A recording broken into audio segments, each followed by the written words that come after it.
I do agree, John, and I just look at the numbers. The numbers don't lie. They're 8-0. There's no other team in football that's undefeated. They're the best team in football until they are no longer atop the NFL standings.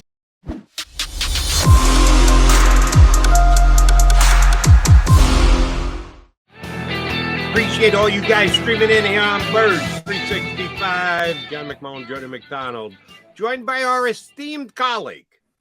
Yeah, I don't really mean that. He's just my buddy. He's very good at what he does, but I don't know about esteemed. Rob Maaddi from the Associated Press jumps in with us here on Birds 365. And the reason we like having Rob on, because he's a Philly guy. I know he's living in South Florida these days because he's covering the entire National Football League, but he's Philly to the bone. Don't kid yourself. So we can ask him about both the Birds and the rest of the National Football League. I'll go with McMullen. Oh, he's got the towel. He was there the other night against the Houston Astros.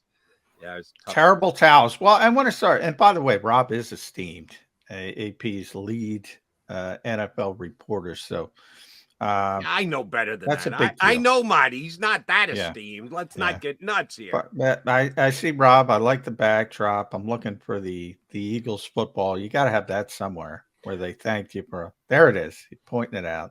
I want that Rob. You just talked about like Saturday was a tough day for Philadelphia. First city, of course, Philadelphia, to lose two potential championships on the same day if you add in the Philadelphia Union. But anyway, so if you add in the Union, yeah, right? if you add, if you're 5 for 5 instead of 4. Yeah, I don't want to disparage any soccer fans. No, so for Philadelphia fans, they're always expecting the other shoe to drop. Always negative. Always thinking, oh, we can't have nice things, blah, blah, blah. I'm here to tell you, we're entering week 10. That's all it means, just a snapshot. The Eagles are the best team in the NFL. I don't want to hear Buffalo. I don't want to hear Kansas City. The Eagles are the best, most well-rounded team in the NFL. Agree or disagree? I do agree, John, and I just look at the numbers. The numbers don't lie. They're 8-0. There's no other team in football that's undefeated. They're the best team in football until they are no longer atop the NFL standings. And then you look at exactly what they've done and how they got to this point. You're right. They are well-rounded. This is a team that can beat you on the ground running the football offensively, and Jalen Hurts has shown he can beat you with his arm.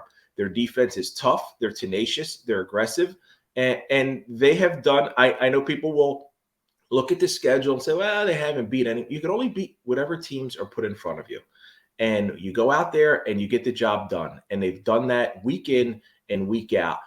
Let down potential, they come out and they jump all over these teams. No matter whether it's Pittsburgh, whether it's Houston on a short week, traveling, Thursday night football, they didn't get the cover. They got the W by double digits. Nobody at any point thought that was in jeopardy. This is the best team in football right now. And then Buffalo goes and loses to the New York Jets yesterday. And it kind of further emphasized that for me a little bit. And then you see the Chiefs struggling against the Tennessee Titans and a backup quarterback who doesn't belong on the field yet. He's not ready, Malik Willis. And they needed to come back to win that game. And they had a tough time doing it. The Eagles right now, until somebody knocks them off that perch, are the best team in football. And the way things are set up for them in the NFC, they got a nice clear shot to be that number 1 seed and have teams go through the link to get to the Super Bowl. And we know what that home field advantage means. All right, Rob, I'm going to buy into Jalen Hurts' narrative of, but. We're good. Yeah, but. Yeah, we could be better with this. Yeah, but. And good for him that he's always setting the bar higher. He moves it up almost on a week-by-week basis. They're 8-0, but they're last in the National Football League in tackling. And some teams have put up some pretty big running games against them over the last several weeks, and they're facing some very good running backs over the upcoming weeks. But they continue to win. Is one of these weeks going to bite them in the butt that they're going to come up on the short end of a score when they give up 5+ yards per carry in one of the next couple of weeks, maybe before Jordan Davis gets back? Yeah, you look at 2 weeks down the road and against the Colts on the road, and We don't know Jonathan Taylor, how healthy he'll be for that game. They're facing a rookie quarterback in Sam Ehlinger, so I think they can get out of that one and survive any kind of running back issues. But then Derrick Henry, 4 weeks down the road. I think that's December 4th game. It's here in Philly. Derrick Henry's a monster. He's an absolute beast. Yeah, and he's the best back in football. You can give him the ball 30, 40 times. It's incredible. They got to figure things out by then. But these are the nitpicking type things, right? You have to look at, you go, all right, they're 8-0, but where can they improve? That's certainly an area where they can improve upon. I love that Jalen Hurts, after every game, wants to say, hey, we haven't played a complete game. We haven't played a full game. We haven't done this. That's what you need to do. You can't sit there and go, all right, we're 8-0 and rest on that. No, you got to look at how can we get better? What areas do we have to improve upon? How can we make sure in January, when it matters most, some of these things that don't creep in? So yeah, you look at the running, and then you look at after the Titans, you got the Giants on the road. Saquon Barkley, the resurgent Saquon Barkley, can give them some trouble. This team's not going to run the table. They're not going to go 17-0. Somebody's going to knock them off the undefeated streak here, and that could be the Tennessee Giants, even the Packers. As poorly as they've played, 5 losses in a row, and Rodgers throws 2 red zone interceptions, and he's mad at everybody, and he thinks all his receivers stink, and he's not wrong either. When is that game? That's the Thanksgiving weekend. Yeah. Maybe there's potential there too, but they're getting those 2 teams at home: the Packers in Philly, the Titans in Philly. So no, I don't think they're going to go undefeated, but they got a real good shot here to go 15-2, 14-3 at worst. And who'd have thought that? Yeah, the Titans game is the one I look at, even though it is in Philly because of Derrick Henry. And the Eagles have been among the worst tackling teams in football. If you look at Pro Football Focus, they'll say they are the worst tackling team in football. They missed 14 against Houston. They missed 15 in the season opener. Consistently bad throughout the season tackling. But I want to give it, the Eagles have done this give and take, and I want to run this by you, Rob. They got all these playmakers, and Chauncey Gardner-Johnson is picking the football off each and every week, and I'm already guaranteeing he gets Taylor Heineke once this week. James Bradbury makes all these plays, Darius Slay, Kaiser White, but these are not great tacklers. And they've done this sort of cost-benefit analysis and said it's more important in the modern NFL to stop the passing game, have these big playmakers in the passing game. But then all of a sudden, Derrick Henry shows up, and you're on for a ride. I mean, everybody knows Malik Willis isn't going to throw the football. They have no confidence in him to throw the football, and he still does what he does. If Brian Tannehill's back and healthy and you have competency at the quarterback position, I think that could be the most difficult game for the Eagles. Most likely, for up until you get Dallas. When is Dallas? That's in week Christmas 16. Eve. Yeah, Christmas that's in week 16 because that's on the road. One. That's in Dallas, and that depending on how the Cowboys, how close they can stay, and I don't know that they can stay within. They're 2 games behind, technically 2.5, because they lost to the Eagles. I don't think they can be within a game to where that's going to be have division ramifications. I think that one's going to be it's going to matter to the Cowboys more in the wild card standings, not necessarily. Eagles could have the division wrapped up by the time they get there for Christmas Eve game. Yeah, the Titans, exactly what you're saying with Derrick Henry. You can give him the ball 35 times for 215 yards and keep the Eagles offense off the field too. And that's the part of it where they can run the football so well and they could dominate time of possession, have it 40 minutes to 20 minutes, and that's how you could sneak out of Philly with a W for the Titans. That's okay. If they end up losing an AFC game, and that's the one, I think that's okay. Like I have a hard time thinking anyone, and you saw the Vikings have to struggle against Washington and come back, and Heineke threw that pick, and they came back and they win that game yesterday. I don't think Minnesota's going to stay within a game, and the Eagles got the tiebreaker there. So that might be the game. It's just that you don't want And by that the to way, be the problem in the playoffs. Minnesota plays Dallas in a couple weeks, so somebody's got to win. Somebody's got to take a loss. lose. Yeah. Well, unless they All play. right. Rob, don't know if you have a source or a relationship with anyone that would have insight on the Indianapolis Colts, because the Eagles play them in 13 days. And I have been espousing a theory here all morning that I think the starting quarterback for the Indianapolis Colts that day is going to be a gentleman by the name of Nick Foles. Seeing as Matt Ryan is either hurt or has already fallen out of favor, is benched or is laid up. I've watched Sam Ellinger the last couple of weeks. He's not an NFL quarterback. Not yet. I would doubt ever. And you got this guy who maybe had the greatest off-the-bench performance in the history of the National Football League. Granted, it was 4 years ago, but in the history of the National Football League, and you don't want to put him into a game?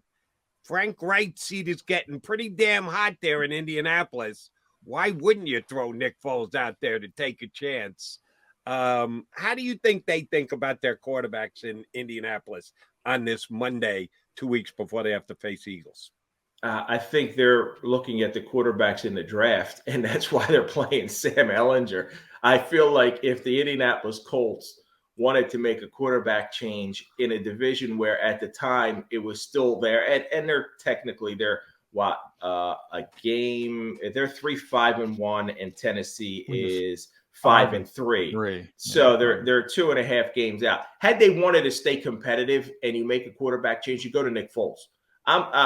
Everybody knows Nick Foles, what he can do as a backup quarterback. We've seen Nick Foles step into a season as a backup. Nick Foles, when he's handed the team at the start of the season, has not had success in the NFL. When he takes over at some point in the middle of the season, he led the Eagles to a division title way back in 2013. He stepped in and led the Eagles to the Super Bowl victory. He stepped in and led the Eagles to a playoff game and a playoff win.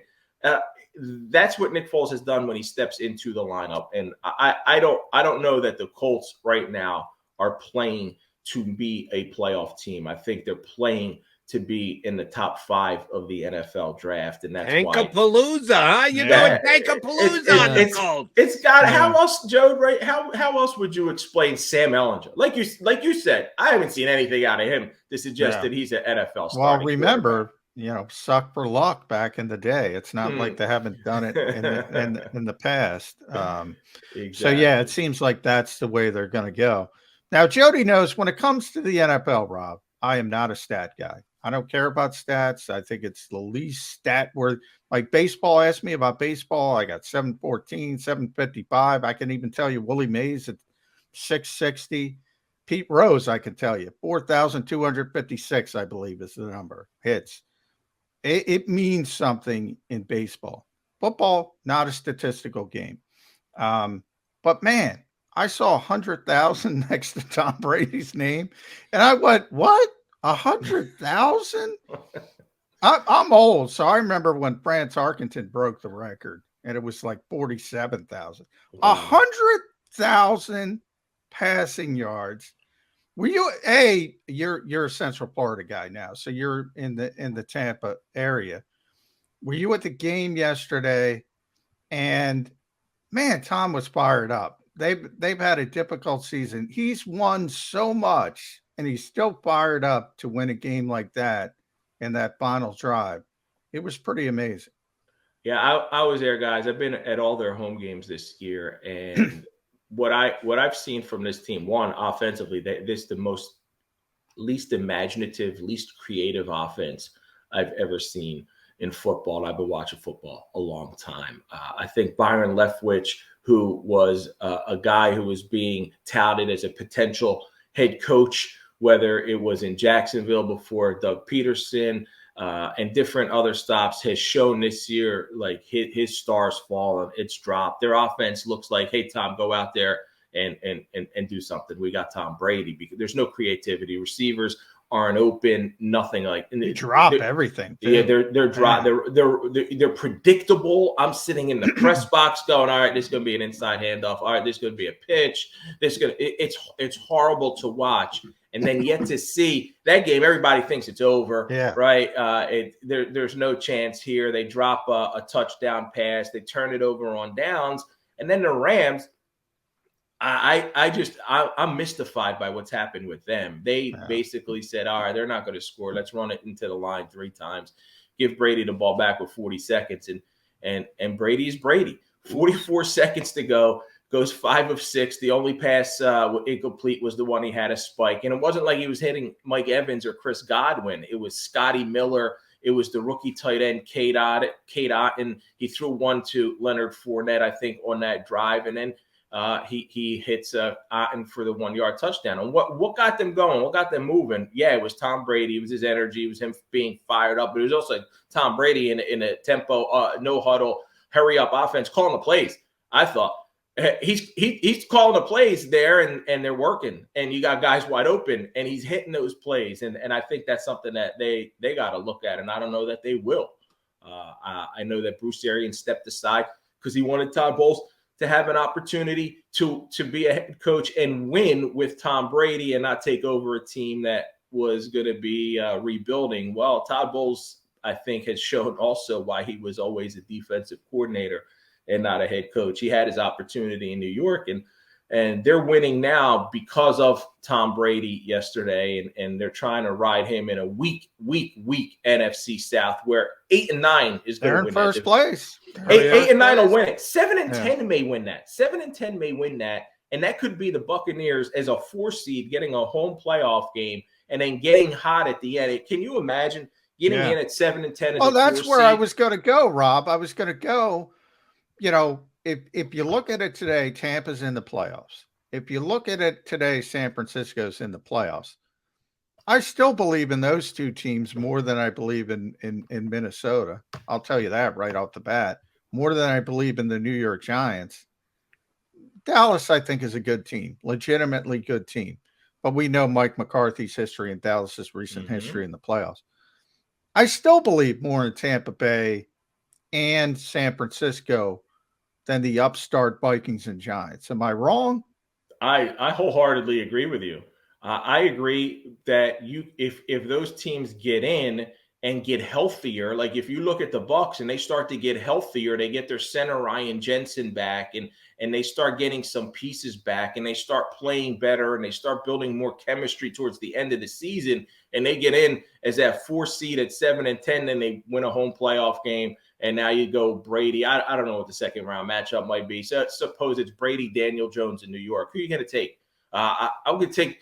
They could be 10-10 in the Super Bowl.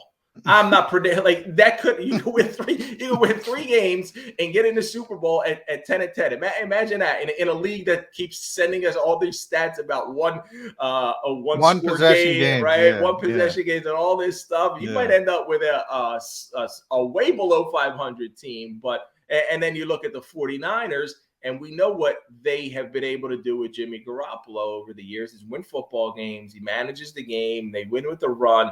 Their defense gets the job done. And again, they've shown on the road they can go to Dallas and win a playoff game. They can go to Green Bay and win a playoff game. Heck, they went to L.A., and it was almost a home game for them last year, and they should have won that if Jakeski Tart doesn't drop an interception. They win that one, and they go to the Super Bowl. So those 2 teams, if they get in, they can make some noise no matter where they play in January. And I do believe in them more than I would believe in Daniel Jones, more than I would believe in like you're saying, Kirk Cousins and the Minnesota Vikings. And it sets up for a wild, wacky potential January. And the Eagles can just sit back there, earn that number 1 seed, and watch it unfold in the first week of the playoffs. And then take it where it may go the next game after that when they get to step on the field. All right. 2 things for both you guys. You're being disrespectful. Beware Geno Smith. Oh, yeah. I'm sorry. Yes. Neither one of you guys got around to mentioning the team that's leading the NFC West that San Francisco is looking up at in the standings. That would be the Pete Carroll, Geno Smith-led Seattle Seahawks. But we'll put them aside for a second. You talked about least creative offense, Tampa. I watched yesterday. You know what I thought was the least creative offense in the NFL yesterday? The Green Bay Packers. What the hell is going on up there? Is Aaron Rodgers so in control that he dictates everything and that they don't run the football? They don't put guys in motion. He just drops back and takes a shot at some guy. Who's Guerrera? I don't even know who that guy is. He targeted him 5 times yesterday, and I'm going, wait a minute, who is this guy? The Packers are dead in the water. At least you're right. Tampa's below 500, but they're winning their division. Nobody's catching Minnesota in that division. Aaron Rodgers is not going to be in the postseason this year, and is supposed to make $50 million next year. Where are the Packers going from here, Rob Maaddi? Yeah, that's a big problem. And as disgruntled as Aaron Rodgers seems, and he's not willing to, he's not even hiding it, right? He's openly criticizing teammates. He's openly criticized the organization. They give him $50 million a year for 3 years, and he's kind of happy about it, and he comes back and he plays. I wouldn't be surprised if Aaron Rodgers, not that he would retire, though some speculate maybe this is it. His love for football will wear off after this, but maybe looks for a way out of Green Bay after this. This could be the year that can finally, despite that contract, and that would be a whole. I haven't looked at the ramifications of trying to move on from him with that contract and dead cap money, and that's something that we got to look at.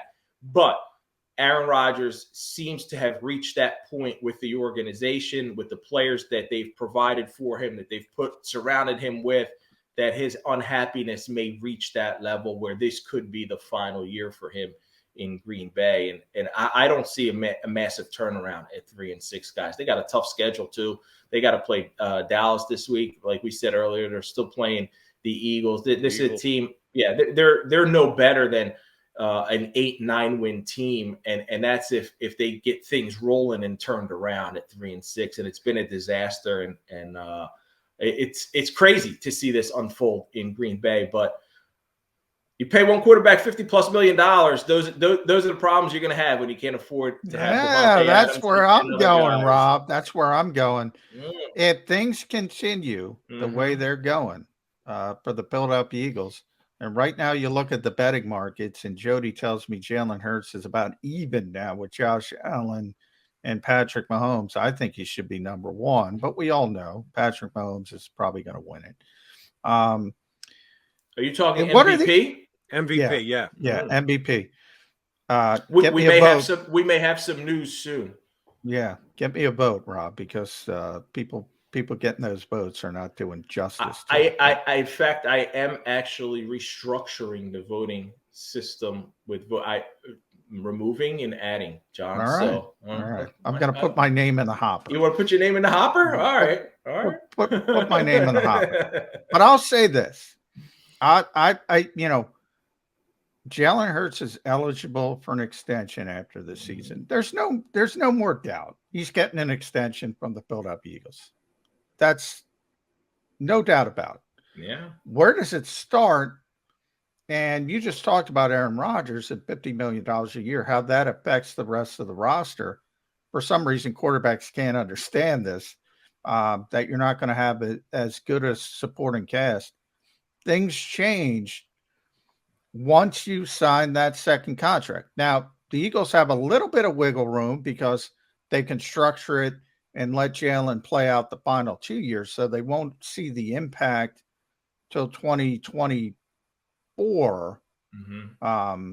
But the impact is coming, and he's going to get top of the line money. They got to seize this championship window, don't they? Yeah, absolutely. And I think it starts when you're talking about a Jalen Hurts contract. It starts at, and I've said this, Kyler Murray and North. Yeah. You started Kyler Murray. I thought when Kyler Murray got that contract that it was wild, outrageous, crazy because he hadn't done anything. And I know that they felt that they needed to give it to him, but he hadn't done anything. Hadn't won a playoff game. His teams collapsed in the second half. And I thought that Jalen Hurts coming into this season was arguably better than Kyler, and then he has certainly proven that this year. Really? You had him ahead of Murray coming in? I thought he would. I thought coming into the year, I was like, he's right there. I've never been a Kyler Murray guy. I've never felt like you can win with a guy that small who has to run around. He's going to get beat up his body. He hasn't done it. And then when you factor in all the intangibles, Jody, all the stuff that they went through, the intangibles to me, like Jalen's are off the chart compared to Kyler. So you started his contract. Right, because Murray's accomplishments were greater. The Eagles are 8-0 this year. You never have 8-0 teams in the NFL. Oh, except last year when the Cardinals were 9-0 under Kyler Murray. So, and they turned around and get beat in the playoffs. You had to give Kyler Murray's accomplishments a nod over where Jalen Hurts started this year. But Jalen Hurts has gone by him and put him in the rearview mirror. So the money's going to be even higher. How high is high? And that's, by the way, Cardinals are 4-11 since that 10-2 start. 4-11. That's where you go, John. To your point, quarterbacks don't seem to realize that, except one guy, number 12 in Tampa Bay. He's always realized that they got to he's taken, giving money back, done whatever he had to do to build around him. That's going to be it. That's going to be the area where they got to rely on Howie and his expertise and his genius to be able to put that together. I like how you explain maybe 2 more years, right? You still got them locked in, and then that's where the money kicks in. You get a big signing bonus up front, something like that. But their impact is coming, and you got to find a way to structure it such that he gets the money he deserves, but you're able to field a team around him and win with that team. And there's going to have to be sacrifices made. So you're not going to be able to pay everybody. You're going to have, whether it's you're going to have to go at running back cheap, at tight end cheap, and you got A.J. Brown making money, Dallas Goedert making money, offensive linemen making a lot of money, defensive linemen making a lot of money. There's going to have to be sacrifices made. And that's where Howie Roseman and his caps expertise is going to really play in and see how they can structure that. Because Jalen has done everything he needs to do on the field to prove he's in the upper echelon of quarterbacks who deserve 40, 45, even $50 million, which is crazy to think about. And at Rob Maaddi on Twitter, EP's lead national NFL writer. Rob, I'll leave you with this because the Eagles are going to the Super Bowl. I've already said that. Injuries aside, injuries can always change things, but if they're healthy, who are they facing? Kansas City or Buffalo?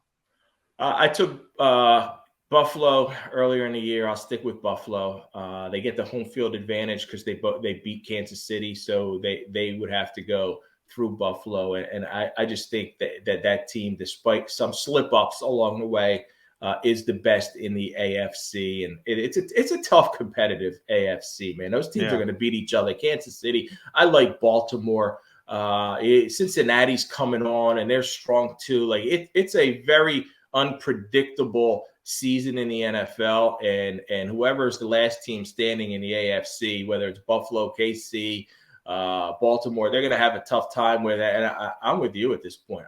I don't know how the Eagles don't go to the Super Bowl. Glad to see that you guys have caught up since I had the Eagles in the Super Bowl before the season started. It takes me. I'm slow, Jody. I'm slow. And by the way, Rob, there's only one undefeated team, but there are 2 undefeated quarterbacks in the National Football League when they've started this year. That would be Jalen Hurts and who?